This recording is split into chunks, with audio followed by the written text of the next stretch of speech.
Atrahasis, a criação do homem segundo os sumérios. O conto épico sumério de nome Atrahasis, palavra que significa muito sábio, narra fatos que se deram segundo o conto antes da existência dos homens. O conto começa dizendo que antes de os homens existirem, eram os deuses quem faziam o trabalho. O trabalho, no entanto, era muito difícil, muito pesado. Longos anos, longos dias e noites de pesado trabalho se foram, até que um dia os deuses que faziam tais trabalhos se rebelaram. Tais deuses clamaram por guerra. Eles atearam fogo em suas ferramentas e cercaram a casa de seu líder, Enlil. Uma crise então havia se instalado, pois agora quem cavaria e limparia os canais de água da terra? Após uma longa discussão sobre o que deveria ser feito, após um mensageiro dos deuses ter ido ao encontro dos revoltosos para tentar arrefecer o movimento, e após este voltar sem uma resposta positiva sobre o fim da rebelião, o deus Ea, ou como também é conhecido, Enki, deus das águas frescas e também da sabedoria, fez sua voz ser ouvida na Assembleia dos Deuses e propôs a criação de um trabalhador primitivo, um ser que pudesse tirar dos deuses o pesado fardo do trabalho. Vendo que estava presente a deusa do útero, parteira dos deuses, Belet-Il, ele propôs que ela fosse a criadora do ser, do trabalhador primitivo.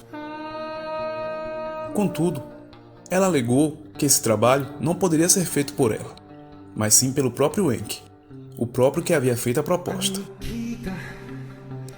Então Enki, que fez sua voz ser ouvida na Assembleia dos Deuses, com a ajuda da deusa, tomou a frente e passou a conduzir o processo de criação do ser que libertaria os deuses do pesado fardo. O deus de nome Au-Ilu, que tinha inspiração, foi sacrificado, foi obliterado. Sua carne e seu sangue foram misturados com argila. Tambores foram tocados durante o processo. O espírito de Au-Ilu deveria permanecer na carne. Ele não poderia ser esquecido. Contudo, com relação aos tambores que foram tocados durante o processo, ficam perguntas, pois está nos sendo relatado o uso de som como uma ferramenta de manipulação da matéria por meio de ondas sonoras e frequências? Afinal de contas, que utilidade teria o som de tambores durante tal processo? Teria o som de tais tambores algum tipo de impacto sobre a mistura que estava sendo preparada? O som gerado por tais tambores criaria, ou era necessário para se criar, algum tipo de campo harmônico ou energético que, ao interagir com a matéria, viria a evitar que o espírito do Deus sacrificado deixasse a carne? Está nos sendo relatado, nesse trecho do conto, o uso da simática, área de conhecimento que busca justamente entender como se dá a interação das ondas sonoras com o meio ambiente, é o que parece ficar subentendido. Contudo, dando continuidade à história, os grandes deuses Anunnaki são chamados, e também os Igigi, e eles então cospem na mistura. E esse ato de cuspir naquilo que estava sendo feito também nos faz pensar se esse ato, o ato de cuspir, não tem relação com antigas crenças e tradições que povos antigos compartilhavam e que atribuíam grandes poderes à saliva. Na África, na Europa, na região do Vale do Hindu e até na distante Nova Zelândia, se atribuía à saliva grande poder e significado. Na crença africana, por exemplo, a saliva tem relação com a vida, assim como esta tem com o sangue. Sua ausência significa o fim da vida, e isso a torna uma espécie de fluido sagrado. Seus usos positivos podem trazer paz, bênçãos, harmonia e até cura. Assim como o seu uso negativo pode trazer coisas ruins, inclusive maldições. Os maoris creem que ter a posse da saliva de alguém é quase que como ter a posse de sua própria vida. Na Bíblia, no livro de Marcos, capítulo 8, versículo 23, Jesus cura um cego usando a saliva ao cuspir em seus olhos. Algo semelhante também acontece em João, capítulo 9, versículos 6 e 7.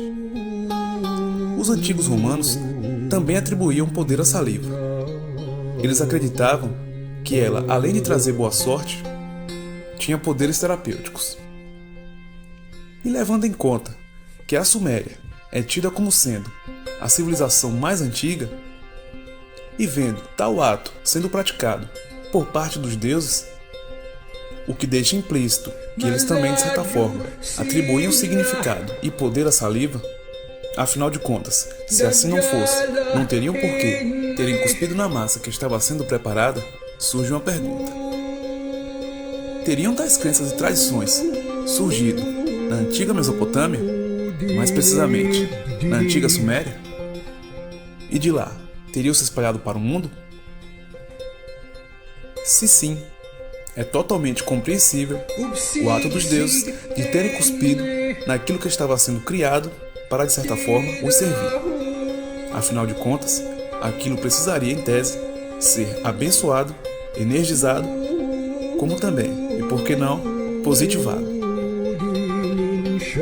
Após isso, após pronta a massa resultante da mistura da carne e do sangue de Auilu com a argila, Beletil cortou 14 pedaços. 7 foram colocados à direita e outros 7 à esquerda. 7 casais foram feitos, 7 homens e 7 mulheres. E assim se fez a humanidade. Humanidade esta que libertou os deuses do pesado fardo do trabalho.